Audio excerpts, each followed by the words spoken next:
हाँ जी, तो good morning to all of you. तो स्टार्ट करते हैं आज का टॉपिक। आपको पता है कि हमने पूरा बेसिक कर लिया, ट्रिग्नोमेट्री का चैप्टर बाय चैप्टर चल रहा है। तो जो भी बच्चा नया देख रहा है वीडियो को उसको बता देता हूँ, पूरा कोर्स अवेलेबल है, चल रहा है डेली क्लासेस के फॉर्म में 7 to 10th। ठीक है, तो देखो ट्रिग्नोमेट्री का बेसिक हो चुका है। जिसने नहीं देखा है पहले वाली वीडियो देख लेना, मिस नहीं करना। और लाइव क्लासेस चल रही हैं तो कंटिन्यूटी के अंदर रहो, सुबह ही देखो, ट्राई करो, मेरे साथ साथ देखो। बाद में रिकॉर्डिंग अवेलेबल रहेगी, लेकिन साथ देखने पे फ़ायदा है। मैं अवेलेबल रहूँगा चैट पे आपकी क्वेरी के आंसर के लिए। ठीक है, तो जो क्या है आज का क्वेश्चन, एग्जाम्पल नंबर 2। मैंने कहा था कि सीक्वेंस बाय सीक्वेंस चल रहा था, मेरा अलग सीक्वेंस होता है। एग्जाम्पल किया, एक्सरसाइज पे मूव कर गया, फिर एग्जाम्पल आया, फिर एक्सरसाइज पे मूव किया। तो आज के कंसेप्ट कवर करते हैं। एग्जाम्पल नंबर 2 क्या है, if angle B and angle Q are acute angle such that sine B equal to sine Q, then prove that angle B equal to angle Q. अच्छा question है। Chapter number 6 triangle जो आपका होगा, similarity वाला concept use होगा इसके अंदर। चलो पूरा डिटेल में समझना है इसको। ठीक है, क्या बोला है कि B and Q are acute angle. तो हम एक काम करते हैं कि एंगल बी है जो, ठीक है, उसको क्या मान लिया आपने। देखो बेटा, दो मेथड है इसको करने के। पहली बात तो ये, हमसे किसी ने बोला ही नहीं है कि जो बी है और क्यू है वो डिफरेंट ट्राइंगल्स के हैं, या एक ही ट्राइंगल के अंदर बी और क्यू पॉइंट है। ये हो सकता है किसी एक ट्राइंगल का नाम हो पी बी क्यू, पॉसिबल है। पी बी क्यू ऐसा ट्राइंगल बन सकता है कि नहीं बन सकता है। मानो आपने एक ट्राइंगल अज्यूम किया, let there is a triangle P B Q, है कि नहीं है पॉसिबल, मुझे बताओ। बन सकता है आराम से, नाम कुछ भी रखो इस चीज़ का। ठीक है, तो देखो इसको मेथड, दो मेथड से कराऊंगा। मेथड 1 सिंपल सा है, छोटू सा मेथड है। ठीक है, समझ लो, रॉन्ग बिल्कुल नहीं है। क्या B and Q are acute angle, बताओ मुझे बी और क्यू यहाँ एक्यूट है या नहीं है। ठीक है, कुछ बच्चे बोलते हैं सर हमें तो, अगर उन्होंने पहले पढ़ा होगा, सर हमें तो हमारे सर ने इस वे में नहीं बताया, दूसरे तरीके से बताया। बेटा वो तरीका बताने वाला हूँ, लेकिन आप मुझे एक चीज़ बता दो, ये तरीका रॉन्ग है, ये मुझे बता देना। रॉन्ग है ही नहीं। क्यों? जो कंडीशन हम सारी फुलफिल करेंगे। तो हमें कहीं ने मेंशन नहीं किया इसके अंदर कि एंगल बी है किसी एक ट्रायंगल के अंदर है और एंगल क्यू किसी दूसरे ट्रायंगल में है। बोला किसी ने, बुक में जिस वे में किया हुआ है वो मेथड 2 होगा मेरा। ठीक है, लेकिन आपके लिए एक सिंपल मेथड बनाया है मैंने, जो कि रॉन्ग नहीं है। तो आपने क्या अज्यूम किया कि there is a triangle B P Q right angle at P, here angle B is acute, angle Q is acute. सही बात है, angle B and Q are acute angles such that कि साइन बी की value sine Q के equal है। कोई problem नहीं है। तो आप लिखोगे let we have a triangle B P Q and angle P equal to 90 degree. Given क्या है कि sine B equal to sine Q, equation number 1 डाल दो। अब आप पहले इस डायग्राम से साइन बी निकालो, साइन क्यू निकालो, दोनों क्या रख दो, इक्वल रख दो। तो ज़रा बताओ मुझे यहाँ से कि साइन बी की वैल्यू क्या होगी। आप कहोगे sir opposite side upon hypotenuse. तो इस बी एंगल के लिए अपोजिट क्या है, पी क्यू, और हाइपोटेन्यूस क्या है, बी क्यू। और आप फाइंड करो sine Q, opposite upon hypotenuse होता है। इस क्यू एंगल के लिए अपोजिट है ये बीपी। ठीक है, और हाइपोटेन्यूस क्या है, बी क्यू। इन वैल्यू को उठा के रख दो इक्वेशन नंबर 1 में। Put in equation 1 sine b यानी p q upon b Q,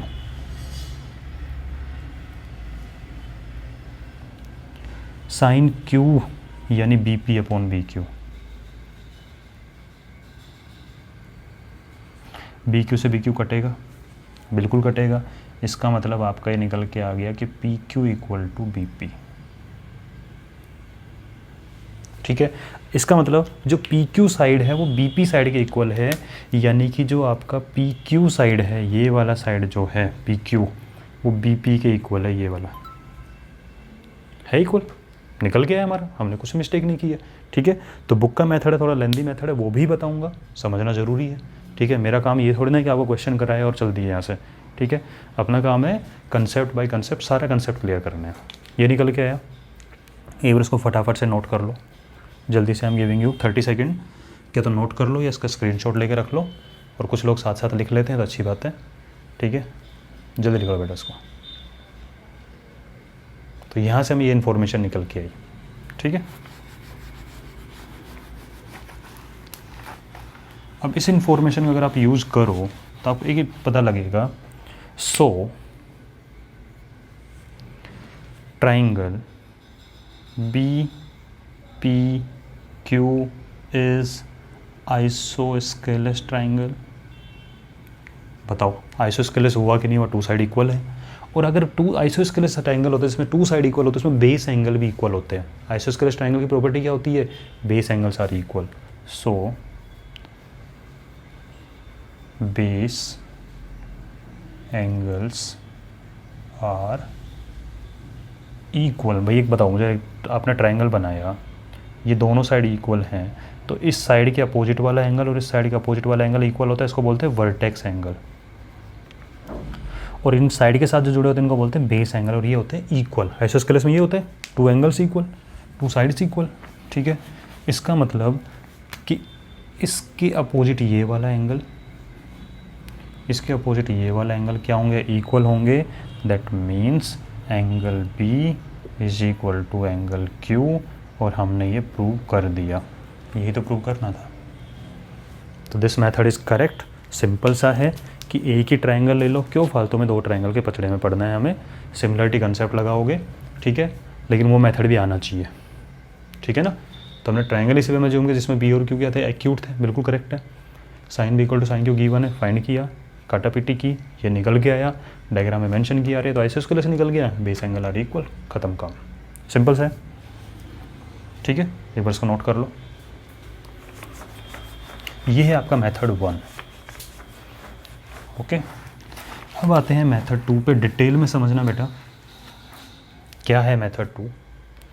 कि मान लेते हैं कि एंगल बी किसी एक ट्राइंगल में है और एंगल क्यू किसी दूसरे ट्राइंगल में है, ठीक है। तो let we have triangle A B C and triangle P Q R. मैंने लिया यहाँ से ए बी सी और another triangle P Q R, ठीक है। ये राइट एंगल है ए पे, ये राइट एंगल है पी पे, ठीक है ना। इसका मतलब आपको इस एंगल बी को इस एंगल क्यू के इक्वल प्रूव करना है। और इक्वल प्रूव करने के लिए मैं आपको बताता हूँ, we are going to use similarity concept. और ट्राइंगल सिमिलर होते हैं, चैप्टर नंबर 6 है, जिसने पढ़ लिया होगा अच्छी बात है, नहीं पढ़ा है तो कोई बात नहीं, अभी समझ लो, बाकी मैं जब चैप्टर कराऊंगा तो वापस बता दूंगा, ठीक है। तो if two triangle are similar कब होंगे? जब उनकी करस्पॉन्डिंग साइड का रेशियो क्या हो? सेम हो। यानी अगर मैं एक बात बता रहा हूँ, सुनो इसको, अगर आपने ऐसे लिखा कि triangle A B C similar to triangle P Q R, अगर ऐसे लिखते हो तो ए बी, याद करो, अगर एक करस्पॉन्डिंग होता, सॉरी करस्पॉन्डिंग कॉन्ग्रुएंट होता ही है, ठीक है, तो ए बी इक्वल होता पी क्यू के, बी सी इक्वल होता क्यू आर के, ए सी इक्वल होता पी आर के, एंगल ए इक्वल होता एंगल पी के, एंगल बी इक्वल होता एंगल क्यू के, एंगल सी इक्वल होता एंगल आर के। C P C T use करते हैं, बट यहाँ पे कॉन्ग्रुएंट नहीं है, सिमिलर है। तो ये A B P Q equal नहीं होंगे, बट हाँ कि A B upon P Q का जो रेशो होगा वो इस बी सी और क्यू आर के रेशो के इक्वल होगा, और वो ए सी और पी आर के रेशो के इक्वल होगा अगर सिमिलर होते हैं तो। और एंगल ए एंगल पी के इक्वल होगा, एंगल बी एंगल क्यू के इक्वल होगा, एंगल सी एंगल आर के इक्वल होगा।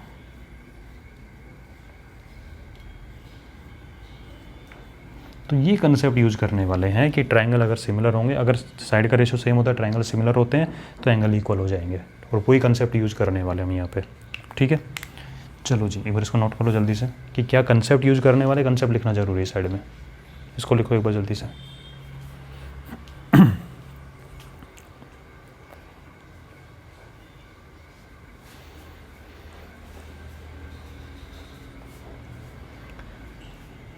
बेटा कभी किसी किसी बच्चे के में क्वालिटी वाला इशू आ जाता है तो वहाँ पे 3 डॉट होते हैं, वहाँ पे क्लिक करके क्वालिटी सेट कर लिया करो, ठीक है, ऐसे कोई प्रॉब्लम नहीं है। क्योंकि अपना वीडियो HD के अंदर अपलोड होता है तो क्वालिटी वाली प्रॉब्लम नहीं आती, बस वो सेटिंग में चेंज होता है। हाँ जी, अब मुझे बताओ कि गिवन क्या है। बोले सर गिवन है sine B equal to sine Q। ठीक है भाई, साइन B की वैल्यू, बोले सर ये रहा साइन B, इसके लिए लिखूँगा तो अपोजिट B के लिए अपोजिट ये हो गया, इसका मतलब AC बोले upon hypotenuse BC equal to sine Q के लिए लिखो opposite PR upon hypotenuse QR, ये इक्वल है। ठीक है, बोले सर मुझे तो ये करना था कि इस ट्राइंगल की साइड डिवाइड बाय इस ट्राइंगल की साइड, इस ट्राइंगल साइड डिवाइड बाय इस ट्राइंगल साइड, ये कर रहे थे। सिमिलरिटी में ध्यान दिया होगा आपने, सेम ट्राइंगल की साइड का रेशियो थोड़ी ना होता है कि AC अपॉन ये करोगे, नहीं, किस में होता है, इस ट्राइंगल की साइड डिवाइड बाय इस ट्राइंगल की साइड, ये तो लिखा था अभी मैंने। तो कोई बात नहीं यार, क्रॉस का ऑप्शन होता है ना, क्रॉस मल्टीप्लाई करने का, तो मोमेंट होगा तो PR को उठा के नीचे ले आओ, BC को उठा के ऊपर ले जाओ, ठीक है। तो जब इसको लिखोगे तो can I right this in this way that AC upon में PR इक्वल टू BC ऊपर चला गया, क्रॉस मोमेंट हो गया इनका, अपॉन QR। अब ठीक है कि ये AC जो है अपॉन PR हो गया, BC अपॉन QR हो गया, ये तो सेम आ गए। बोले सर एक बच गया क्या, बोले सर AB के अपॉन में PQ आ जाए तो मज़ा ही आ जाए, सेम आ जाए वो भी इसके इक्वल, ठीक है। तो वो हमारा टारगेट है, वो हम लेके आएंगे, ठीक है। ये दो चीज़ तो पता लगी ना गिवन से। और इसको मान लो आप, जब सेम है रेशियो तो इसको मैंने मान लिया K, कुछ भी मान सकते हो भाई, इन दोनों का रेशियो सेम है, इसको इससे डिवाइड करने पे कुछ आ रहा है, मान लो K आ रहा है, वो इन दोनों को डिवाइड करने पे आ रहा है, तो इनका रेशियो क्या मान लिया मैंने, K एज्यूम कर लिया, ठीक है। अगर मैंने K एज्यूम कर लिया तब आपका मन कर रहा होगा सर इसका मतलब तो अगर AC अपॉन PR की वैल्यू K है, K5 भी हो सकता है, K6 भी हो सकता है, K2 भी हो सकता है, कि सर इसकी साइड को इससे डिवाइड करने पे अगर K आ रहा है, इसको डिवाइड करने पे K आ रहा है, इसका मतलब मेरा टारगेट है कि इसको इससे डिवाइड करने पे भी क्या आना चाहिए, K आना चाहिए, ठीक है। तो ये तो आपका निकल के आया, ठीक है। अब आपको क्या करना है, जरा एक चीज़ बताओ यहाँ से कि अगर AC upon PR equal to K ले रहा हूँ मैं, इसका मतलब AC की वैल्यू क्या हो जाएगी, KPR। भाई AC अपॉन PR K है तो AC इक्वल टू K और मल्टीप्लाई में PR चला जाएगा, ठीक है, ये हो गया। और अगर आपका ये है कि BC upon QR equal to K है, इसका मतलब यहाँ से BC की वैल्यू हो जाएगी K मल्टीप्लाई QR, डॉट लगा दो ये, ठीक है। AC और BC ये निकल के आ गया आपका। कहो सर ये क्या काम आएंगे, अभी पता लग जाएगा। बोला हमारा टारगेट क्या है, बोला टारगेट है सर AB और PQ पे, ठीक है। इसको नोट कर लो एक बार जल्दी से, आई नीड स्पेस, तो एक बार इसको नोट कर लो जल्दी से फटाफट से, क्या तो स्क्रीनशॉट ले लो या फिर इसको नोट कर लो, ठीक है। हाँ जी, अब सुनना ज़रा। बोले सर मुझे इसको इससे डिवाइड करना है और K लाना है, AB अपॉन PQ भी क्या लाना है, K, जिससे कि तीनों का रेशियो क्या हो जाएगा, सेम हो जाएगा। तो भाई इसको इससे डिवाइड बाद में करना, पहले इसकी वैल्यू तो बता दो क्या है, इसकी वैल्यू तो बता दो क्या है। तो क्या आप AB की वैल्यू फाइंड कर सकते हो, बोले सर पाइथागोरस लग जाएगा, AB square equal to BC square upon AB square equal to BC square minus AC square, तो लगाओ ना, किसने मना किया है। तो आपने यहाँ से फाइंड किया AB square equal to BC square minus AC square, ठीक है। बोले सर BC तो ये निकला था KQR, तो रख दो। तो BC की जगह रखा मैंने K multiply QR minus AC की जगह रखा मैंने K मल्टीप्लाई PR, तो ये हो गया K square QR square K square PR square, ठीक है। ये चीज़ हो गई आपकी, यहाँ से निकल के आ गई। तो बोले के स्क्वायर कॉमन ले सकते हैं यहाँ से, बोले के स्क्वायर कॉमन ले लो, ये बच जाएगा Q R square minus P R square, ये हो गया ए बी स्क्वायर आपका। बोले सर पी क्यू और निकाल लो एक बार, ठीक है। इक्वेशन नंबर 2, अब मेरा टारगेट है पी क्यू स्क्वायर फाइंड करने पे। बोले पी क्यू स्क्वायर क्या आएगा, बोले Q R square minus P R square, ख़त्म। अब क्या फाइंड करना है, बोले मेरा टारगेट तो स्टार्टिंग से है कि भाई A C upon P R पता है, B C upon Q R पता है, मुझे तो A B upon P R P Q की रिक्वायरमेंट है। तो बोले निकाल दो ना, A B upon P Q की अगर आप वैल्यू निकालोगे तो क्या प्रॉब्लम आ रही है, निकाल दो इस चीज़ को। तो बोले कैसे निकालो, मेरे पास ए बी स्क्वायर है। तो यार एक बार बताओ, जब आपके पास ए बी स्क्वायर है तो इससे अगर मैं स्क्वायर रूट करने बैठ जाऊँ, यहाँ से मैं डायरेक्ट कर रहा हूँ, ए बी निकालूँ तो इसका स्क्वायर रूट लेंगे, और जब इसका स्क्वायर रूट लेंगे तो के तो स्क्वायर में आ जाएगा, बाहर आ जाएगा, और इस पर लग जाएगा अंडर रूट। ऐसे बोले पी क्यू स्क्वायर ये है, तो यहाँ से बोले पी क्यू निकालूंगा तो इस पर लग जाएगा स्क्वायर रूट।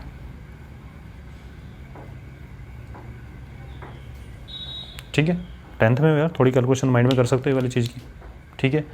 क्या करा है अभी तक, कंफ्यूज नहीं होना है। पहले वाला मेथड तो आपके पास रेडीमेड है, सेकंड सीखना है। क्या, दोनों को सेपरेट सेपरेट ट्रायंगल में माना, उसके बाद में इनकी साइड का रेशियो जो गिवन था साइन बी अपॉन साइन की, उसका यूज़ किया, थोड़ा क्रॉस में लेके गए तो ये डिवाइड बाई ये इक्वल टू ये डिवाइड बाई ये तो आ गया। तो मेरा पूरा फोकस है इसको इससे डिवाइड करने का। तो मैंने क्या किया, पाइथागोरस लगाया, ये निकाला, पाइथागोरस लगाया, ये निकाला। अब इन दोनों को क्या करने वाला हूँ, डिवाइड करने वाला हूँ। तो अगर मैं इन दोनों को डिवाइड करूँ तो क्या आएगा,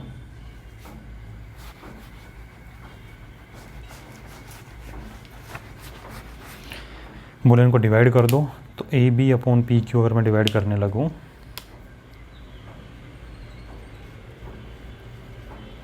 तो ए बी की वैल्यू है के मल्टीप्लाई अंडर रूट में Q R square minus P R square, P Q की वैल्यू है अंडर रूट में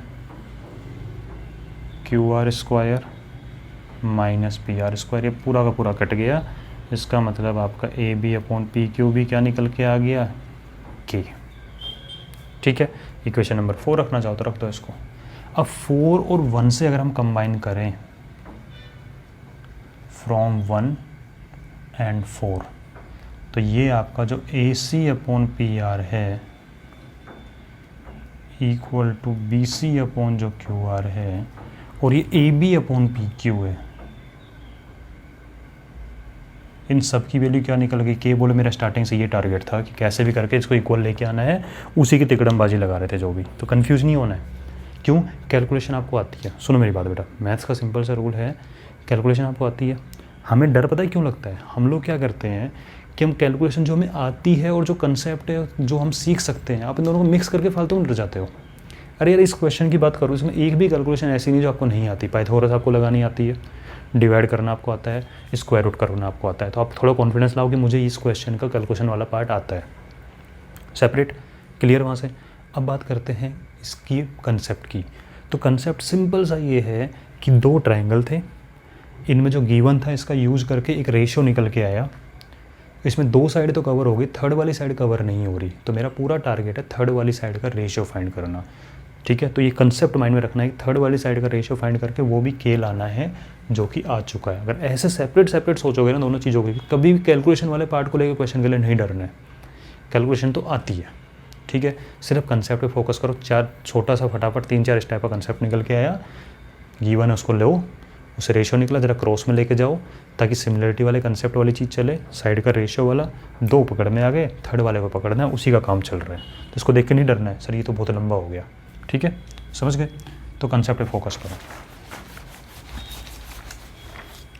हाँ जी, तो इसका मतलब ये हो गए, दैट मीन्स कि ट्राइंगल आपका जो था A B C is similar to triangle P Q R, ठीक है। तो A B upon P Q, B C upon Q R और A C upon P R, सही लिखा है। दोनों ट्राइंगल सिमिलर हैं, एंड बाई CPST, ये क्या होता है, corresponding parts of similar triangle, ठीक है। वो CPCT होता है, corresponding part of congruent triangle, this is CPST। By CPCT angle A equal to angle P और angle B equal to angle Q, और यही प्रूव करना है। तो इस मेथड की प्रैक्टिस करना, ये मत सोचना हमारे पास है छोटा वाला मेथड तो इसको भूल जाएंगे।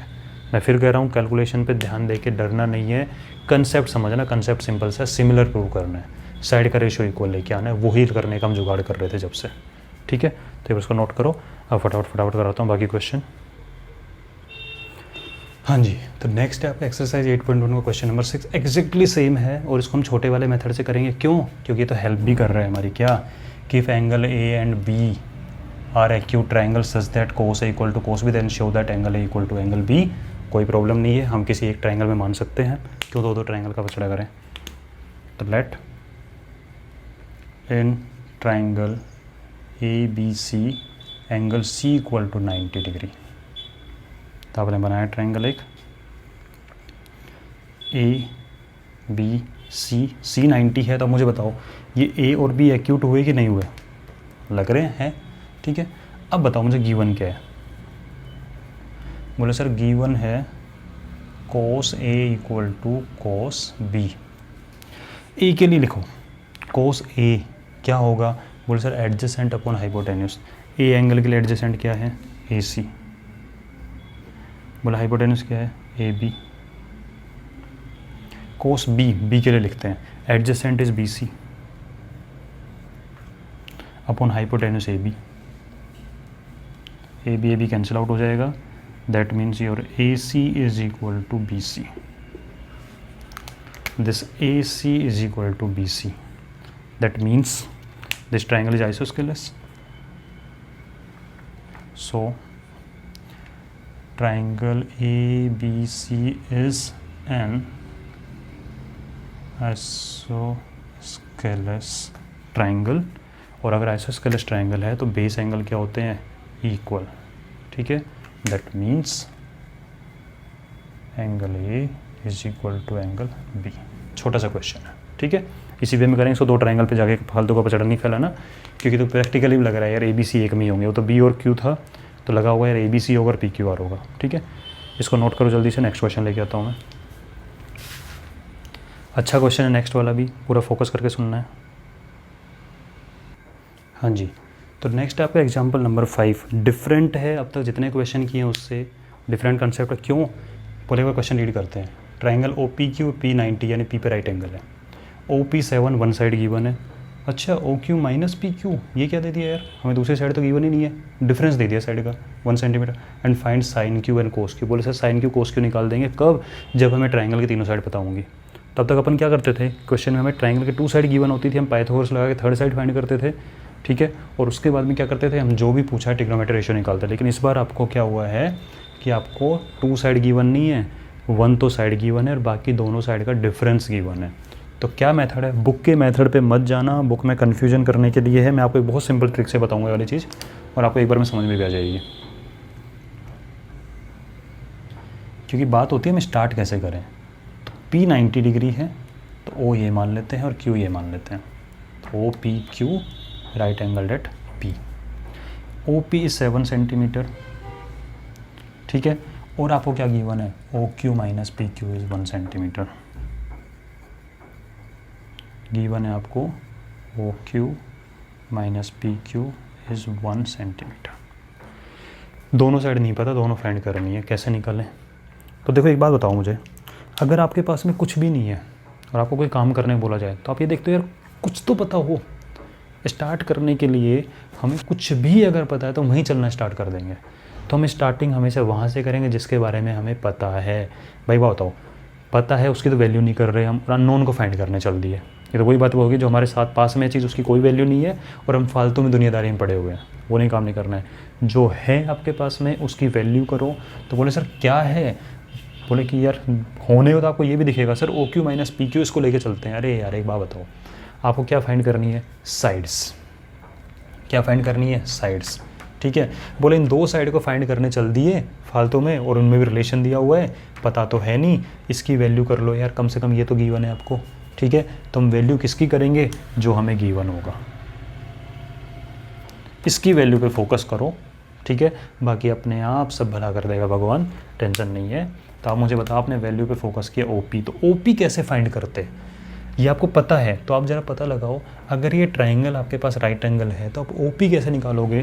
तो मेरा पूरा फोकस ओपी पे, मैं फिर बोल रहा हूँ बेटा, जो पता है उसकी वैल्यू करनी है हमें, ठीक है। तो आप लिखोगे ओपी कैसे, बोले सर ओपी स्क्वायर होता है ओ क्यू स्क्वायर और माइनस पी क्यू स्क्वायर। लिख दिया, कोई प्रॉब्लम नहीं है। जो मुझे पता था मैंने उसी को फाइंड करने का ट्राई कर रहा हूँ, बाकी सब मिल जाएगा। भगवान अपने मन में ही है, उसको ढूंढने के लिए बंदे इधर उधर मत भटक, ठीक है। जो मन में है तेरे पास में है उस पर पूरा फोकस कर, भगवान मिल जाएंगे, तो उनको ढूंढने की कोशिश करो, ठीक है। तो जो था उसी को लिखा मैंने, O P square equal to O Q square minus P Q square, Pythagoras लगा दी। ओ पी स्क्वायर मतलब 7 स्क्वायर, ये A square minus B square है, तो एक बार तो इनको प्लस करो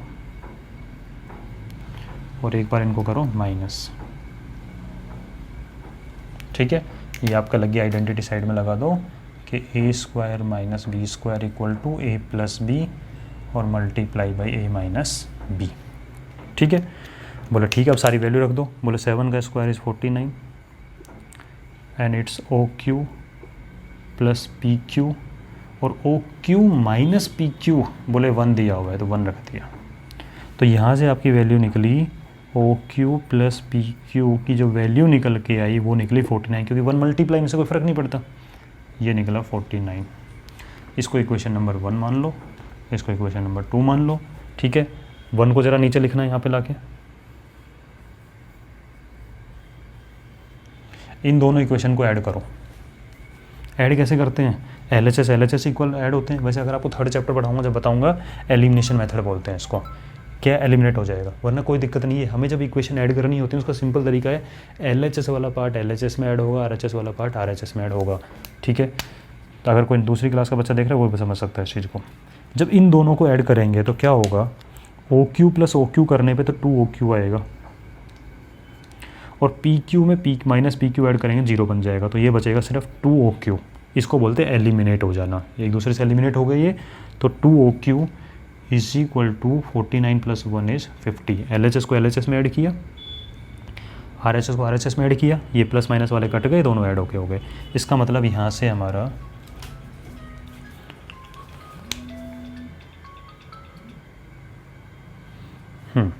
इसका मतलब हमारा यहाँ से जो वैल्यू निकल के आई है वो वैल्यू आपकी निकल जाएगी। यहाँ से OQ निकाल लो, तो OQ इक्वल टू निकला 50 और 2 मल्टीप्लाई में डिवाइड में चला जाएगा, तो 50 डिवाइड बाई 2 होता है 25 सेंटीमीटर। तो OQ आपका निकल गया 25 सेंटीमीटर। बोले सर ये थर्ड साइड बच गई PQ, तो यार एक बात बताओ, ये इक्वेशन आपके पास रखी हुई है, ये सेकंड इक्वेशन आई है, क्या यहाँ से PQ नहीं निकाल सकते हैं। बोले कैसे, बोले OQ है 25 तो रख दो 25, तो फ्रॉम इक्वेशन नंबर 2 OQ की जगह रखा 25 प्लस PQ इक्वल टू 49। तो यहाँ से PQ क्या निकल गया, 49 माइनस 25 इक्वल टू 24। तो ये आपका आ गया 24 सेंटीमीटर। बात समझ में आई। बोले सर बाकी तो कैलकुलेशन है, तो कैलकुलेशन तो डरते ही नहीं है, कंसेप्ट चाहिए था। कंसेप्ट ये निकला कि जो गिवन है उसकी वैल्यू करेंगे, जो आपके पास में है आज उसकी कदर करो, भगवान भला करेगा। करण भगवान ने भला सिंपल तरीके से निकल गया आपके तीनों साइड, ठीक है। इसलिए इसके पचड़े मत पड़ना, ये तो वैसे ही नहीं पता, इनका डिफरेंस कहाँ से पता करेंगे। तो जो गिवन था उसकी वैल्यू की और हमारा निकल गया। अब आपको जो फाइंड करना है आप आराम से निकाल सकते हो। इसको नोट कर लो बेटा एक बार जल्दी से, स्क्रीनशॉट ले लिया करो, बाद में भी नोट कर सकते हो, कोई प्रॉब्लम नहीं है। अब आपको फाइंड करना है साइन क्यू। बोला साइन क्यू, इस क्यू एंगल के लिए साइन मतलब अपोजिट, मीन्स ओपी यानी 7 अपॉन हाइपोटेनस 25। फॉर्मूला आप लिखोगे, मैं तो बहुत बार लिख चुका हूँ, अपोजिट अपॉन हाइपोटेनस। बाद में क्या फाइंड करना है, कोस क्यू, इस क्यू के लिए एडजेसेंट अपॉन हाइपोटेनस, एडजेसेंट है 24, हाइपोटेनस इज 25। डन, ठीक है। किसी को हल्का फुल्का भी डाउट हो तो कोई प्रॉब्लम नहीं है, नेक्स्ट क्वेश्चन लेके आ रहा हूँ वो भी सेम मेथड से होगा। इसको नोट कर लो जल्दी, मैं रेज कर रहा हूँ इसको। हाँ जी, नेक्स्ट क्वेश्चन है एक्सरसाइज 8.1 का क्वेश्चन नंबर 10। एग्जैक्टली सेम है in triangle P Q R. एक ट्राइंगल है आपके पास में P Q R, right angle at Q 90 degree है, इसको मान लिया पी क्यू आर। ठीक है, क्या गिवन है? P Q is 5 centimetre, P Q is 5 centimetre. और क्या गिवन है हमें कि P R plus Q R is 25। ठीक है, तो गिवन है आपको P R plus Q R is 25। किसकी वैल्यू करेंगे? जो हमें पता है यार, इसकी वैल्यू करेंगे, क्योंकि हमें बाकी दोनों साइड फाइंड करनी है, उनका रिलेशन गिवन है, साइड गिवन नहीं है। तो क्या लिखोगे आप इस चीज़ को कि P Q square equal to P R square minus Q R square. भाई hypotenuse square minus A square हो जाएगा। इसका मतलब पी क्यू स्क्वायर मतलब क्या हो गया? 5 का स्क्वायर 25। एक बार इनको ऐड करो, आइडेंटिटी लिखो साइड में, a square minus B square equal to a plus b multiply a minus b. मेरे साथ साथ कर सकते हो, वाला क्वेश्चन कोई प्रॉब्लम नहीं है। ठीक है, और ये हो जाएगा आपका P R minus Q R. ठीक है, ये हो गया 25 equal to P R plus Q R is 25 multiply में हो गया आपका P R minus Q R. ये 25 1 जा 25, 25 1 जा 25 कट जाएगा, क्योंकि 25 डिवाइड में आता है इसके। इसका मतलब आपका जो पी आर माइनस क्यू आर होगा 25 डिवाइड में आता इक्वल टू 1, इक्वेशन नंबर 2। यानी इन दोनों साइड का एडिशन तो 25 है, डिफरेंस कितना है? 1। इक्वेशन 1 से लिखो, फ्रॉम 1 तो आपने लिखा P R plus Q R equal to 25। दोनों इक्वेशन को ऐड करो, P R plus P R add करने पे 2 P R, Q R cancel, 25 plus 1 is 26। और यहाँ से आपका जो पी आर की वैल्यू आएगी that will be 26 divide by 2 is 13। ठीक है, इक्वेशन नंबर 1 में रख लो। ठीक है, तो 1 में पी आर की जगह रखा मैंने 13, तो फ्रॉम 1 पी आर की जगह रखा 13 plus Q R equal to 25। ठीक है, इसमें रखा पी आर की जगह 13 रख दिया, क्यू आर हमें नहीं पता, फाइंड करना है। तो यहाँ से आपका क्यू आर निकल के आ जाएगा 25 माइनस 13 इक्वल टू 12। तो पी आर आपका हो गया 13 और क्यू आर हो गया 12। चेक कर लो, ट्रिपलेट ही निकल रहा है। 5 12 13 का ट्रिपलेट होता है। ठीक है, ये नोट करो जल्दी से एक बार, फटाफट नोट करो बेटा। ये स्क्रीनशॉट ले लो इसका, बाद में नोट कर लेना। ठीक है, जल्दी करो। समझ में तो आ रहा है ना? ठीक है, क्या समझ में आया कि जो गिवन है सर उसकी वैल्यू करेंगे, उसकी कदर करेंगे। तो आज से ज़िंदगी में भी यही वाला काम करना है आपको। कि देखो कोरोना के टाइम पे प्रॉब्लम है, सबको पता है, सबको हो रही है, लेकिन बेटा जो आपके पास मिल रहा है ना, एटलीस्ट उसकी वैल्यू करो। अगर आपको ये क्लासेस घर बैठे मिल रही है ना, तो इसकी वैल्यू करो। आप ये मत मानो कि अरे यार ठीक है ऐसे ही है, डेली आता है पढ़ा के चला जाता है, पढ़ेंगे नहीं पढ़ेंगे, ऐसा नहीं सोचना है। इसकी वैल्यू करो कि एटलीस्ट आपके लिए कोई खड़ा होकर एफर्ट लगा रहा है। यार एक मान के चलो चलेगा, आप दूसरी क्लास से आपको कोई फ़र्क नहीं पड़ता, एटलीस्ट आपकी क्लास में 40-45 मिनट खड़े होकर एफर्ट लगाता हूँ ना। ठीक है, खड़ा ही रहता हूँ पूरे टाइम पे, समझा भी रहा हूँ, लिख भी रहा हूँ, सारे काम हो रहे हैं, अपलोड भी कर रहा हूँ। तो एटलीस्ट इस क्लास की वैल्यू करो कि रेगुलरिटी आपको बनानी है, मुझे बोलने की रिक्वायरमेंट ना पड़े आपको। ठीक है, अपने फ्रेंड्स को ऐड करो। मुझे क्या बोलना है आपको, बार बार अपने फ्रेंड को ऐड करो। यार एक बार बताओ, वो भी घर बैठे हुए हैं बेचारे, नहीं पढ़ने को मिल रहा, आप अपने फ्रेंड को ऐड कर सकते हो ना, कि वो भी यहाँ से पढ़ लें। तो थोड़ी वैल्यू करा करो जो चीज़ है आपके पास में। ठीक है, वरना जब नहीं होगी ना ये वाली चीज़ भी, मान लो किसी रीज़न की वजह से अगर ये बंद हो जाती है क्लास, तो फिर बाद में वही होगा, हम इधर उधर जाएंगे, ट्यूशन करेंगे, कोचिंग करेंगे, पैसे देंगे उनको, सारी चीज़ करेंगे नहीं करेंगे। तो फ्री में मिल रहा है इसका मतलब ये नहीं इसकी वैल्यू नहीं करनी है, इसकी वैल्यू करनी है आपको। ठीक है, हाँ जी। तो अब आपके पास में इसकी ऑल 3 साइड आपको मिल गई है। Now what you need to find? Sine P.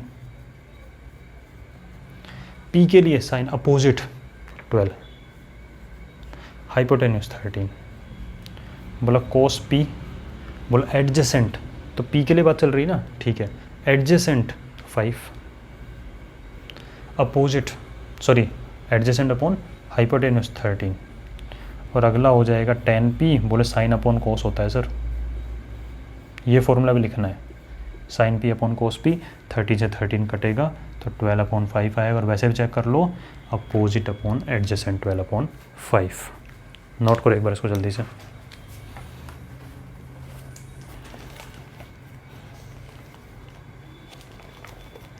फटाफट नोट करो बेटा।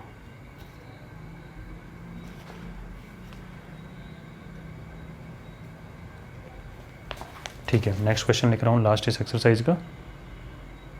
हाँ जी, सो लास्ट क्वेश्चन है आपकी एक्सरसाइज का, ट्रू फॉल्स का है, लेकिन ये सारे कंसेप्ट कवर करेगा आपके, चेक करेगा कि आपने जो पढ़ा है वो सच में पढ़ा है नहीं पढ़ा है ठीक तरीके से। ठीक है, दूसरी बात मैंने फिर बोल रहा हूँ बेटा, इस चीज़ को क्लास की वैल्यू करो, सीरियसली एफर्ट लगाना है आपको पूरा पूरा, क्योंकि मैं भी आपके साथ में पूरा एफर्ट लगा रहा हूँ। ठीक है, इससे एक चीज़ है, मैंने आप लोगों को बीच में एक थोड़ा सा अपील की थी इसके रिगार्डिंग, कि मैंने कहा बेटा आपको दिख रहा है कि मैं कंटिन्यूसली एफर्ट लगा रहा हूँ और आपको पता है इस टाइम पे जॉब सिचुएशन क्या है सबकी। ठीक है, तो और इसको लगाने में मेरा पूरा एफर्ट जा रहा है, इन्वेस्टमेंट भी जा रहा है। तो जब मैंने अपील की तो उसका फ़ायदा उसका ये हुआ था कि कुछ पेरेंट्स ने, छोटी क्लासेस वाले ने, 7th की तरफ से, 8th की तरफ से, 9th की तरफ से रेस्पॉन्स आया था, कुछ कंट्रीब्यूशन किया था। लेकिन ठीक है, तो 10th वाले बच्चों ने भी अगर करना चाहें, आपको लगता है कि हाँ यार क्लास की वैल्यू, हमारे ट्यूशन के पैसे बच रहे हैं, हमारी कोचिंग के पैसे कुछ बच रहे हैं, अगर हमें यहाँ पढ़ने को मिल रहा है, तो मैंने नंबर डिटेल दे रखी है, आप चाहो तो आप भी कुछ कंट्रीब्यूशन कर सकते हो, जिससे कि ये क्लास स्मूथली चलती रहे और उन लोगों को एक्चुअल में फ़ायदा मिले जो सच में यार पे नहीं कर सकते। ठीक है, ऐसा नहीं कि हर कोई ये पे नहीं कर सकता, किसी के पास में है कि हाँ पेरेंट्स कैपेबल हैं इस टाइम पे, वो अगर पे कर सकते हैं कुछ इस चीज़ के लिए, तो आप अपनी मर्ज़ी से जो भी पे करना चाहो कर सकते हो, ताकि ये मैं चाहता हूँ कि ये वाला प्रोग्राम मेरा महीनों तक चलता रहे, सालों तक चलता रहे, जिससे कि बच्चों को कभी भी किसी चीज़ के लिए पैसा देने के लिए फोर्स ना करना पड़े। ठीक है, कि भाई ट्यूशन में जा रहे हो, कोचिंग में जा रहे हो, वहाँ पे इतने पैसे दे रहे हो आप किसी को पढ़ने के लिए, कितनी फ़ीस होती है आपको सबको पता है। ठीक है, तो अपनी मर्ज़ी से आप कुछ भी कंट्रीब्यूशन करना चाहो तो डिटेल सारी की सारी वहाँ पे इसके अबाउट सेक्शन में मिल जाएगी, ताकि ये प्रोग्राम लंबा चले और जो एक्चुअल में कहीं पे नहीं कर सकता वो बेचारा आराम से फ्री में पढ़ सके। ठीक है, चलो, true false, the value of 10a is always less than 1। ज़रा ध्यान से देखते हैं। ठीक है, आपने बोला 10a is always less than 1, तो जरा फॉर्मूले सब बता देगा आपको। बोला 10a, बोला 10 का फॉर्मूला होता है sir side opposite upon side adjacent. इसने बोला ऑलवेज लेस देन 1, इसका मतलब तो ये हो गया कि न्यूमरेटर की वैल्यू हमेशा डिनोमिनेटर से छोटी होगी। भाई बात बताओ, मैंने लिखा 2/5, इसकी वैल्यू लेस देन 1 आएगी। आपने लिखा 3/4, इसकी वैल्यू लेस देन 1 आएगी। लेस देन 1 कब आता है किसी भी रेशनल नंबर को डिवाइड करने पे? कब? जब न्यूमरेटर छोटा हो और डिनोमिनेटर बड़ा हो। इसका मतलब क्या? इसका मतलब तो ये हो गया कि numerator is less than denominator. इसका मतलब हो गया कि जो साइड अपोजिट है वो हमेशा साइड एडजेसेंट से क्या होगी? छोटी होगी। ऐसा कभी होता है यार? राइट एंगल ट्राइंगल आपकी मर्जी है, ठीक है। अगर इस एंगल के लिए बात कर रहे हैं, आप अपोजिट को लिख सकते हो 12, इसको लिख सकते हो 5, इसको लिख सकते हो 13।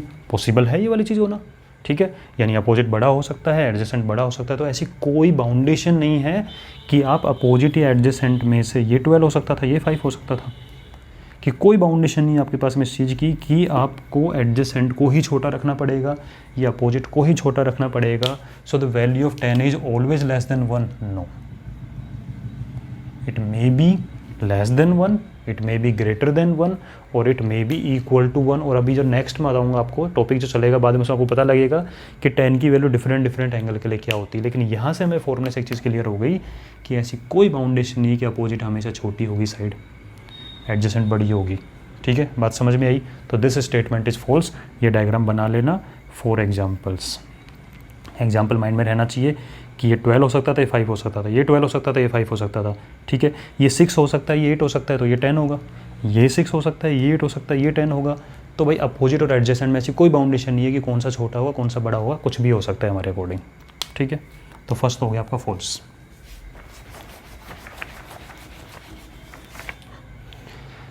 अगला है sec a is equal to 12/5 for some value of angle है। बताओ ऐसा हो सकता है या नहीं कि sec a की वैल्यू 12/5 हो? कहोगे सर वैल्यू तो कुछ भी हो सकती है, जरा एक बार देख लेते हैं। बोला sec a is equal to 12/5। sec का फॉर्मूला क्या होता है? बोला सर कोस का उल्टा होता है, कोस होता है एडजेसेंट अपॉन हाइपोटेन्यूस, ये होता है हाइपोटेन्यूस अपॉन एडजेसेंट। करेक्ट है भाई। इस सिचुएशन के अकॉर्डिंग आपका हाइपोटेन्यूस बड़ा दिख रहा है, एडजेसेंट छोटा दिख रहा है, और hypotenuse must be largest side in a right angle triangle. Hypotenuse सबसे बड़ी साइड होती है, तो एडजेसेंट 5 है, हाइपोटेन्यूस 12 हो सकता है, कोई प्रॉब्लम नहीं है। तो ये हो सकता है क्या किसी एंगल के लिए, किसी वैल्यू के लिए हो सकता है। हाइपोटेन्यूस बड़ा है, एडजेसेंट छोटा है। हाँ, अगर यही क्वेश्चन ऐसा पूछा होता कि क्या sec a की वैल्यू 5/12 हो सकती, तो आप बोलते ये है हाइपोटेन्यूस और ये है एडजेसेंट। अरे यार हाइपोटेन्यूस छोटा और एडजेसेंट बड़ा, ऐसा पॉसिबल है? Hypotenuse is the largest side, तो ऐसा पॉसिबल ही नहीं है, तो ये रॉन्ग हो जाता, इसको भी नोट कर लेना। लेकिन ये तो हो सकता है ट्रू, कुछ भी हो सकता है, बस बड़ा होना चाहिए हाइपोटेन्यूस। ठीक है, इसका यूज़ करके अपोजिट निकल जाएगा, पाइथागोरस यूज करके। हाँ जी। Third, cos a is the abbreviation use for cosecant. बोला सर कोसेकेंट के लिए तो हम कोसेक यूज़ करते हैं, और जो कोस होता है दिस इज़ फॉर कोसाइन। तो कोसाइन का एब्रीविएशन है कोस, तो cos a is abbreviation use for cosecant of angle a, false. ठीक है, कोसेकेंट का कोसेक होता है और कोस किसका होता है? कोसाइन का होता है, दिस इज फॉल्स। अगला है cot a is the product of cot n a. तो लिख लो इस चीज़ को, cot a is not equal to cot multiply by a. ये कोई टर्म्स नहीं है, नंबर नहीं है, डिजिट नहीं है जो मल्टीप्लाई होंगी, this is operator, trigonometric operator लगा हुआ है ये। ठीक है, इसके बिना अगर ए नहीं लगाएंगे अकेला कोट कुछ भी नहीं होता। ठीक है, तो इन दोनों का नहीं होता ये ट्रिग्नोमेट्रिक रेशियोज हैं, sine cos tan sec cosec. क्या है? ट्रिग्नोमेट्रिक रेशियोज हैं ये एक ऑपरेटर हो गया इस चीज़ के लिए। ठीक है, इसके बिना इसका कोई काम नहीं चलेगा, समझ गए? तो कोट सेपरेट कोई एग्जिस्टेंस नहीं है इसका, तो इन दोनों का प्रोडक्ट नहीं होता ये एक ऑपरेटर होता है, समझ गए इस चीज़ को? तो इज अ प्रोडक्ट नो। ठीक है, अगला है sine theta equal to 4/3 for some angle. Check करते हैं, बोला साइन थीटा इक्वल टू 4/3। बोले साइन का फॉर्मूला होता है सर अपोजिट अपॉन हाइपोटेन्यूस। अरे वाह, हाइपोटेन्यूस छोटा और अपोजिट साइड बड़ी, ऐसा पॉसिबल है? No, hypotenuse must be largest side. तो आप लिखना चाहो तो लिख लो इस चीज़ को कि hypotenuse must be largest side. तो क्या ऐसा पॉसिबल हो सकता है कभी कि हाइपोटेन्यूस छोटा हो जाए? No, so this statement is false. समझ में आई बात? तो अभी किसी को डाउट है तो क्लास में पूछ लो, और बिल्कुल सीरियसली पढ़ना है इस चीज़ को। ठीक है, तो नेक्स्ट क्लास में मिलते हैं बेटा। कोई डाउट है पूछ लो अभी।